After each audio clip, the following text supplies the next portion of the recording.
I'm Cash, and welcome back to Cash Talks Football, where we break down all the goals across Europe. And today we're doing Real Madrid against Girona. And there's a couple of things I'm going to point out here about Real Madrid, and I'm going to show you a technique that is really not used that well. It's almost ostracized in football, and you hear about toe poking and playing the ball with your toe as a kid and not to do it. It is one of the best ways to finish the ball inside, almost like the 12-yard line. Think of the 18-yard box inside again. There's we'll just draw it right here so you can understand what I mean. Like inside this sort of area here.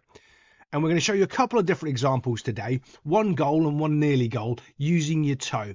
And I'm going to explain the technique and why it's important and why it's so sort of looked, against when you're teaching people how to play football and coaching. And when you're a young kid, you're told not to do it. There's a difference when you're a child not to do it, because you don't want to pass the ball with your toe and you don't want to be doing anything with your toe and learning how to properly kick a ball. And then it gets kind of forgotten as you go through the rest of your footballing career, because it's like, I was told not to do that. Like back in the 80s as well, even in the 2000s, don't pass the ball across the front of your goal. And now everybody does it because they understand it now. And there's so much lack of understanding in football, and people say things that isn't real, but it becomes a part of the nomenclature and everyone goes along with it. But we are going to also show how quick and fast Real Madrid can batter you. They've got two, with Mbappe and Vinicius Jr. up front. These two are starting to play better and better with each other. And if Mbappe's finishing catches up, they are going to, they're my tip to win the Champions League. They're just too powerful up front. And we're not going to show you the whole clip for obvious reasons, but from right here in midfield, there's a little bit of a tricky play where he goes on a little bit of a mazy and gets away here. But I'm going to show you the pass and the pass in behind because it's really good. This is the little bit of a dribble he's gone on and just fired. Static player here. But this is the difference. That everyone else is trying to pass and build up and maintain possession, and keep pressure on to score a goal. Real Madrid just give it to their front forwards and go, yeah, we're faster, stronger, more powerful than you. Good luck stopping us. And they've got an ability to unlock defenders just like this. So watch this pass as it comes in. There we go, boom, and he's just gone. Behind the, he's playing a ball just in behind. The run's already gone. Staying on side, and I'm going to show you as well, Mbappe's staying on side. He's slowly figured out that he's not in the French league anymore, and he actually can do things a little bit differently, and it's to his benefit as well.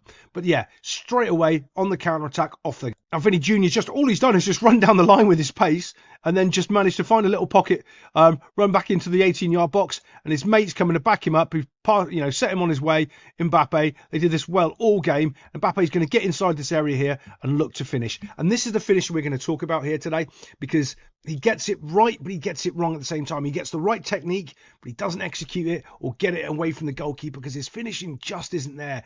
He really should have scored a hat-trick in this game easily. And this is where that technique I'm talking about comes in. Look at his body shape. He's leaning back. He's completely wrong, but he manages just to get a toe on it.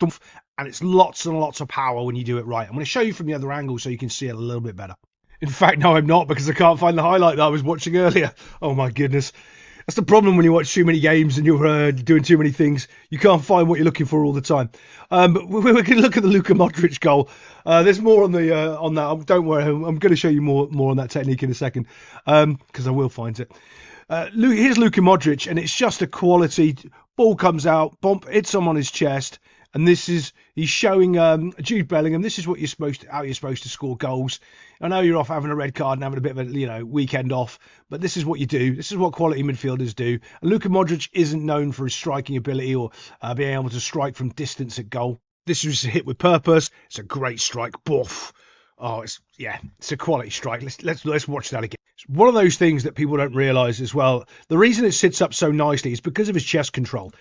He pops it perfectly for himself, so he can just smash it. The other thing is there's no player near him. It's just awful that there's no one close enough to close him down from this range.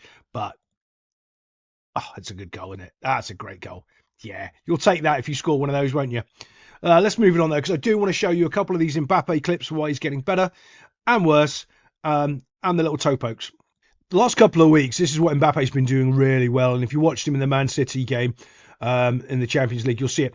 He is starting his run 5-10 yards away from the defender. He started the run about here. So it gives time for his teammates to actually see him and pick a pass. The problem he's had previously is he was on the end of the line running in behind, and he was just always caught offside because the defenders were just right. So there's a difference in the French league and playing in different other places. In the French league, they panic and they start running back with him. In the other leagues, they just go on there, mate. You can carry on running. Yeah, you're offside. Cheers, thanks a lot. They're much more confident. They're much more better. That's brilliant English. We'll use that. Much more better. And he was just getting caught all the time. Now he just realised, well, if I just start my run a little further back, I can just run in. You're not going to catch me because you're faster than me anyway. Even if you start running, it's too late. And they're easier to find me with a pass, which is brilliant. He's actually doing his job properly. Well done. Footballers learning. They can do it. Yes. Well, we'll find out. But at the end of this, that's what he's doing really, really well. But then on the other side of it, this is what he's not doing well. And I'm going to show you the finish. So ball in behind, world-class pass with a world-class touch. Now he's just got to finish. It's a keeper. You're looking at him here and you're going, yeah, he should beat the keeper from here easy. If you're giving this to a Haaland, a Mo Salah, like a world-class striker, they're scoring this. This is the reason why Mbappe's just not quite at that level. He's got all of the attributes to be there, to be like that absolute world star dominant player, overshadowing Vinicius Jr. And this is the reasons it lets him down right here. This needs to be a goal. You've just done the hard work. You've kept yourself onside. You've just done a world-class touch. Now calm, composed, and finish it off into the bottom corner. And he doesn't. He's got this thing, and I call it like there's another player that does similar things. It's Darwin Núñez. Darwin Núñez smashes the ball as hard as he possibly can at the goal at all possible times and then misses loads of times instead of just passing the ball into the goal. And that's what Mbappe needs to learn, because I'll tell you what, the thing he can do is smash the ball really hard at the goalkeeper. If he got points for hitting the goalkeeper in a game, God, it'd be unbelievable. But right now, look, as he comes in, 1-2, straight at the goalkeeper. Straight at the goal. It's easy save, goalkeeper's hands, not left or right of him. No, that should have been a goal. That's what's letting him down in his game. He has got everything right now. If he starts, and he will change this over the next year or so. When he starts putting those attempts in like that, yeah, watch out, world, watch out. So this is another move between these two players. They are really linking up very well. And I want to show you again, Mbappe starting to understand things. And that finish with the toe is so important inside of the box.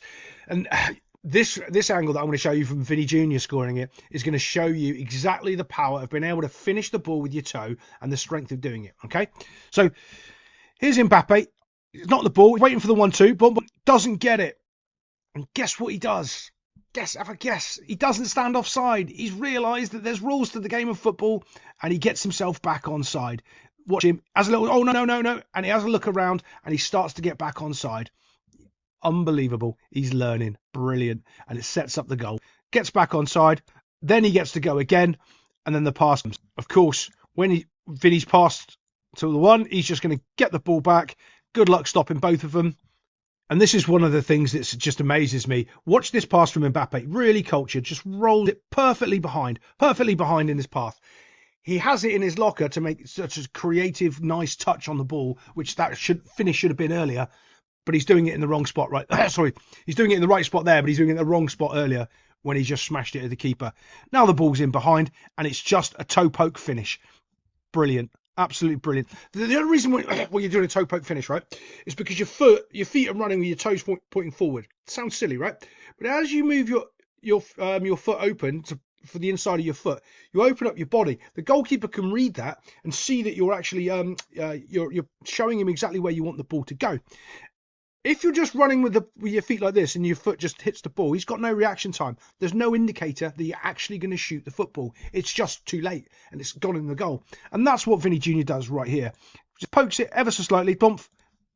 It's in the goal. No one can react. No one can do anything because they weren't even expecting it. Here's the other angle that I thought we had on the last one, but it's on this one instead. This is the shot I was talking about. Right, a bonk. Yes, I messed that up. Don't worry. It's not going to be the last time. Boom, there it is. Little poke with his toe just past the keeper. Yeah. The other thing that happens as well is if you're hitting the ball with your toe, there's a weird phenomenon that happens that it does keep it low and hard on the ground. It doesn't like fly up into the air. That only happens when you're really bad. But if you're poking it and you're hitting the middle of the ball, it'll just get mad acceleration. And it only goes for about 10 yards and then all of the power goes out of the ball. So you can only do it when you're close to the goal. You can't do it from far away. It just doesn't work. It's just, you get all sorts of weird actions and movements on the ball when you do it from far away. Inside that 10-yard space, little poke, bump on the ground, and in it goes. Other than that, I'll see you next time on Cash Talks Football.